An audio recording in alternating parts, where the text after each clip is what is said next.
Good evening, ladies and gentlemen. Anthony Murphy from Mythical Ireland. Tonight, I'm asking a question. Where is the summer solstice chamber of Dowth? And so if you're intrigued about the subject, then please bear with me for the next few minutes while I explore and extrapolate and theorise.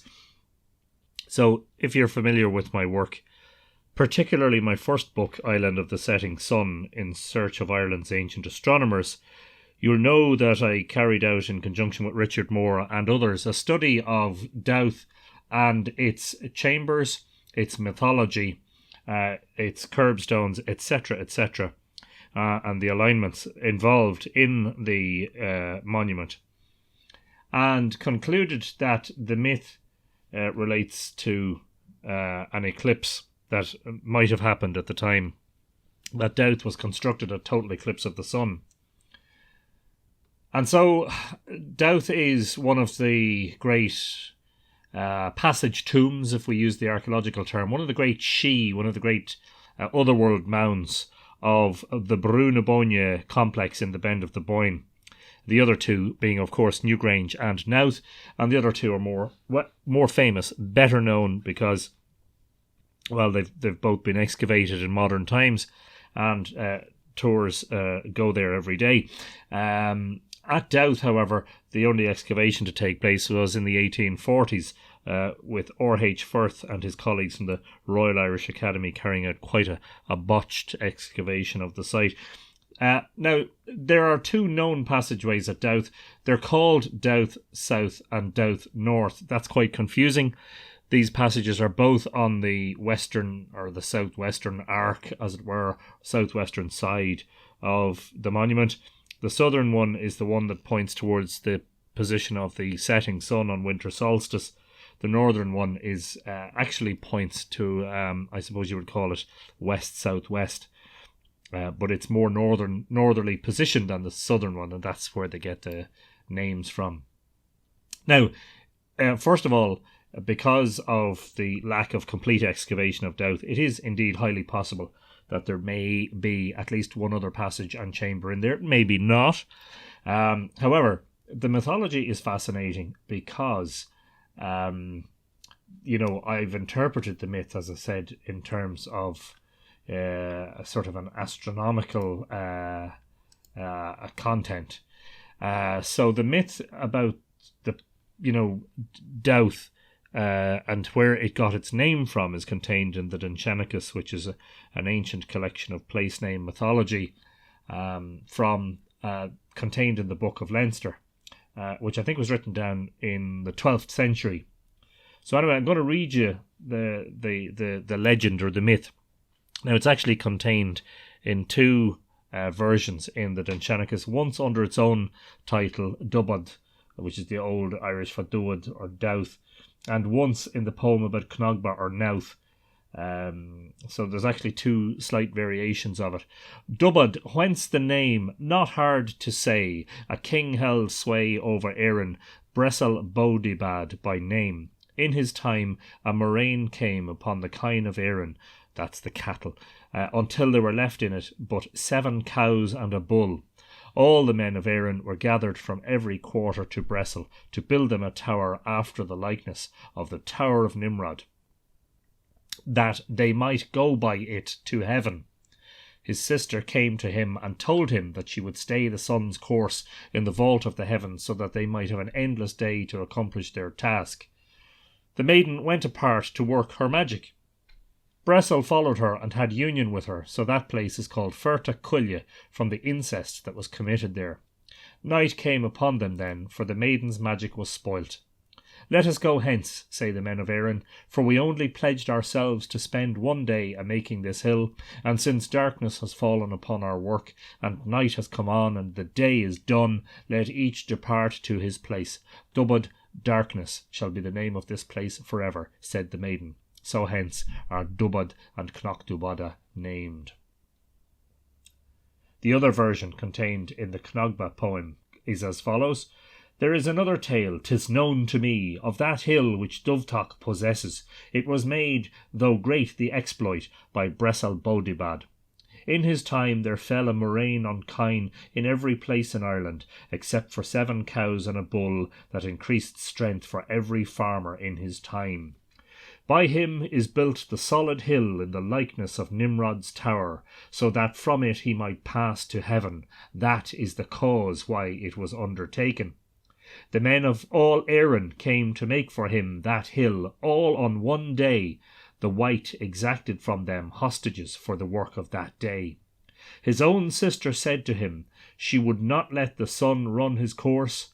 There should be no night but bright day till the work reached completion.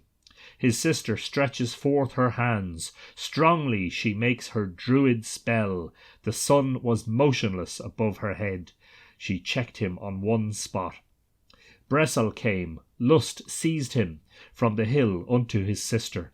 The host made of it a marvel. He found her at Fertaculla. He went in unto her, though it was a crime, though it was a violation of his sister. On this wise the hill there is called Fertaculla. When it was no longer day for them thereafter, it is likely that it was night. The hill was not brought to the top. The men of Erin depart homeward. From that day forth the hill remains without addition to its height. It shall not grow greater from this time onward, till the doom of destruction and judgment. It is Fland here, bright his art, who tells this tale, no deceptive speech, a choice story, spread it abroad, men and women, lips make mention of it among excellences. Of course, the translations are a little bit archaic, the language. My interpretation of the myth is that this pertains to the summer solstice, the standing still sun, the sun that stands still, that is not allowed to move in its course through the heaven.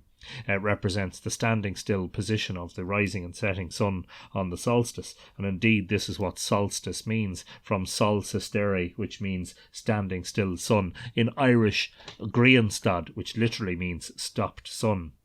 So the idea is, we're talking about summer solstice. Why do we know it's summer solstice? Because of the endless day and the standing still sun. The endless day is an effect that is prevalent here at this latitude, and indeed more northerly latitudes at the time of summer solstice. On the longest days of the year, what happens is the sun doesn't set far enough beneath the horizon for astronomical twilight to end. The effect of that is that there is an endless twilight throughout the night, and quite a strong twilight in midsummer. In fact, for a couple of years, just before the publication of our book, I think in the year sort of 2004, 2005, Richard Moore and I visited Dowth at midnight on the summer solstice and out into the early hours, 1 o'clock, 2 o'clock in the morning. And indeed, there was more than sufficient light to allow one to continue a construction project like the creation of a cairn, if that was the sort of work that one wanted to do. Dowth's passages appear to point towards, as I said, winter solstice, and the northern passageway may point to the sunset at Samhain and Imbolc, the beginning of winter and the end of winter, or the beginning of winter and the beginning of spring, the so-called Celtic cross-quarter days. I'm not getting into a discussion right now about whether, some academics don't accept that the cross-quarter dates are important in the Neolithic, but I dispute that, and I dispute it elsewhere, not for tonight's discussion. So the question is there a passage and chamber yet to be discovered at Dowth, into which the sun shines on either the sunrise or the sunset on the summer solstice on the longest day of the year, as might be hinted in the mythology? Now, if you're saying to me, well, mythology isn't very good evidence for the function of astronomical monuments, for the function in terms of interpreting the function of megalithic monuments, then I refer you to, for instance, my latest book, Mythical Ireland, New Light on the Ancient Past, and several chapters therein pertaining to the fact that the folklore and the mythology appear to contain information about the astronomical function of Newgrange. And a very good example of that is a passage from the Denshennachus pertaining to Boann, or Boyne, the goddess of the river Boyne, and her illicit union with Dagda, the chief of the deities He's the chief of the Tuatha Danann, who scholars believe is a solar deity. And I'll just read you a passage of this before I attempt to interpret it. Thither from the south came Boand. Now, Boand is Boyne, it's just a variant spelling of the name. Wife of Nectan, to the love tryst, to the house of Elkmar, lord of horses, a man that gave many a good judgment. Now, Elkmar, according to this thread of mythology, was the owner of Newgrange, or Sheedan Broga, Shion Rue. Thither came by chance the Dagda into the house of famous Elkmar. He fell to importuning the woman. He brought her to the birth in a single day. It was then they made the sun stand still to the end of 9 months. Strange the tale, warming the noble ether in the roof of the perfect firmament. Then said the woman here, union with thee, that were my one desire, and Angus shall be the boy's name, said the Dagda in noble wise. And what follows is that Boyne goes to the well of Nectan, and there's an entirely separate story there pertaining to the creation of the Boyne River. Anyway, just to interpret the story, Boyne, I'm confusing the pronunciations. I prefer nowadays to call her Boyne because that's where the name comes from. Boyne or Bowfin, the bright cow or the white cow. Boyne is married to Elkmar. He's the one who owns Newgrange.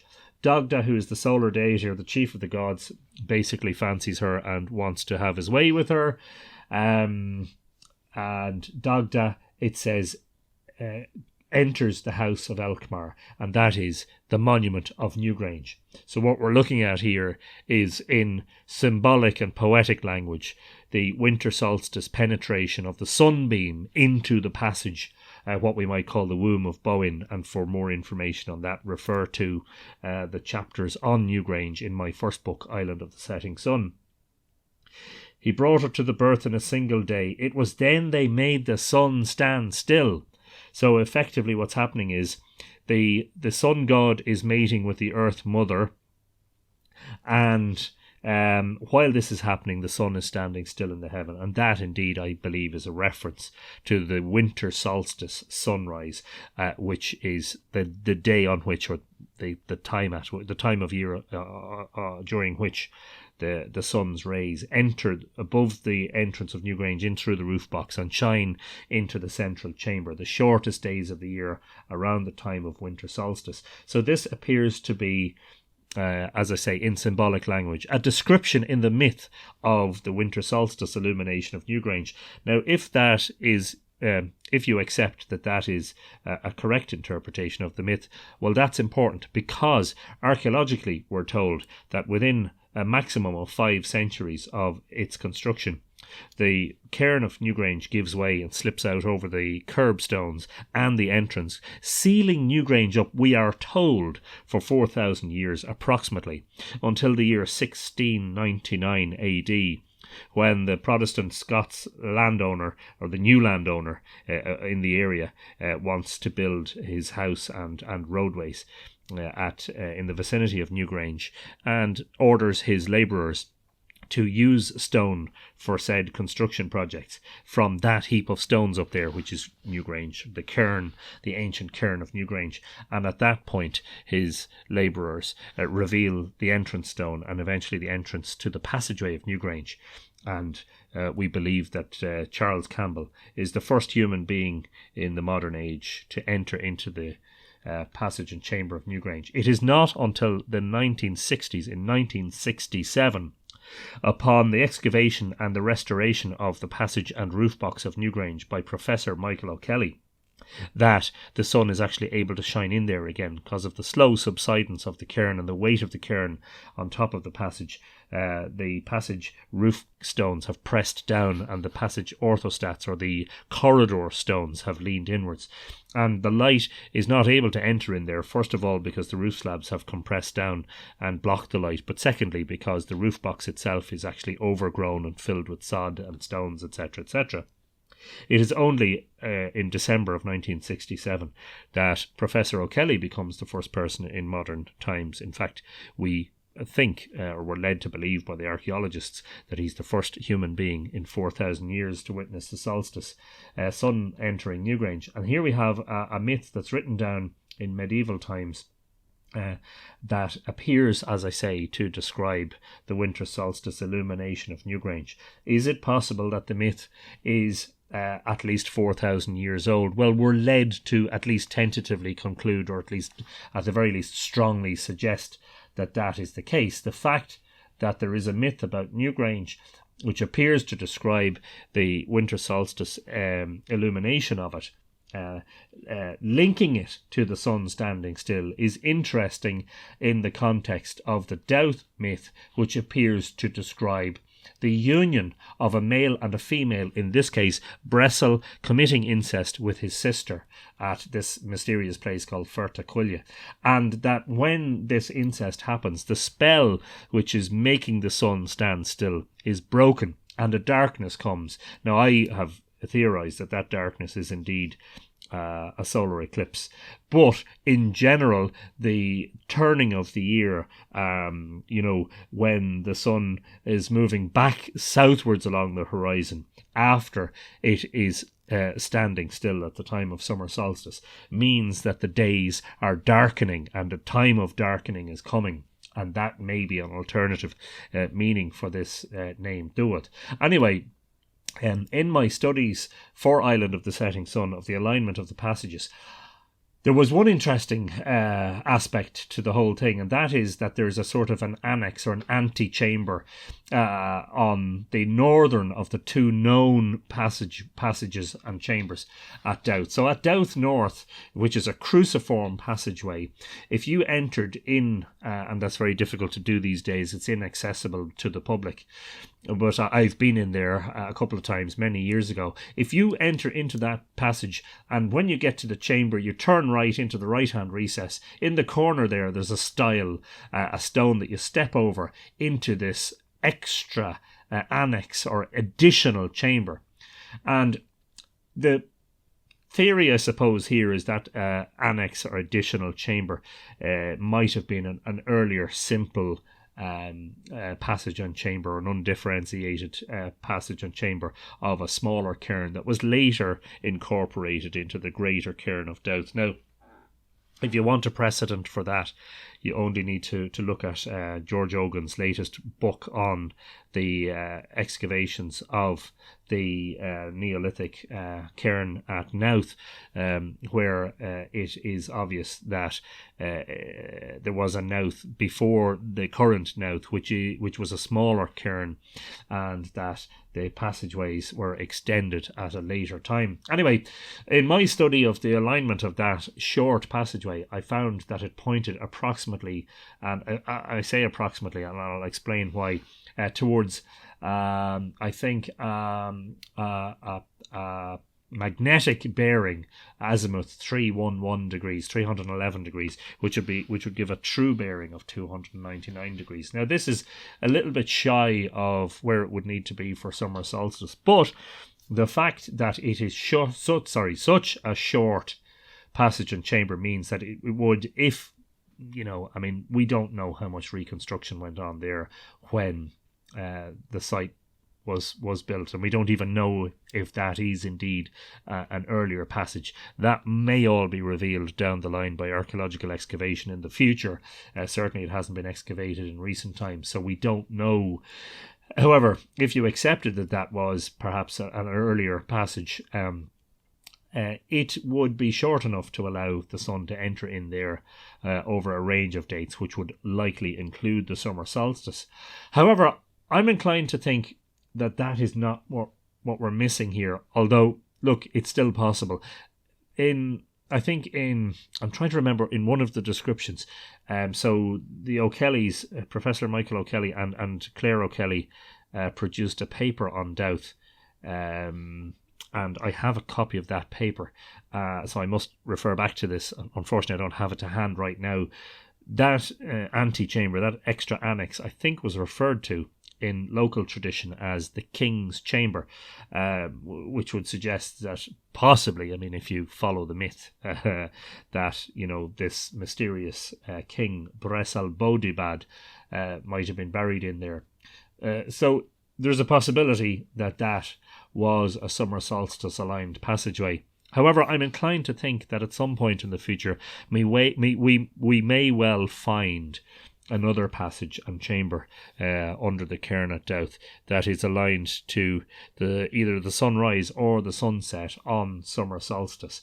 And I think I wouldn't be sort of putting money on it. I'm not a betting man. And of course, when the site, or if and when it ever gets a more thorough archaeological investigation by whatever methods may arise in the future that might not necessarily involve digging, they may find a passage, and maybe that passage might be oriented towards summer solstice, sunrise or sunset. Now look, this is highly conjectural on my part. There's a huge amount of speculation here based mainly on the mythological interpretation, but as I say, the fact that there is a story about Newgrange which talks about the sun god entering the house of Alkmaar, which is the monument of Newgrange, while the sun is standing still in the sky, appears to me to be, as I say, a poetic description of the winter solstice illumination of Newgrange. And the fact that there is a story with some similarities pertaining to Dowth suggests in my mind that we may well yet find a summer solstice aligned passage and chamber at Dowth. And isn't that an exciting possibility? Anyway, that's tonight's podcast, because I just wanted to address that subject. I felt that the easiest way to do it would be in a podcast, because to write all that down in a blog post, I think would require a very lengthy blog post. I may well attempt to summarize what I've just been saying in a shorter blog post, but for the meantime, that's it. If you have any observations or questions or input on that theory and the possibilities around it, don't be afraid to get in touch. Drop me an email. The email address is mythicalireland@gmail.com. You'll also find me on Facebook at facebook.com/mythicalireland. Send me a comment on there if you so wish. In the meantime, I hope you've enjoyed this meagre and a very scant exploration of the mythology and the possible astronomical orientation of yet to be discovered passageways at Dowth, which would be indeed very exciting if it were to turn out to be the case.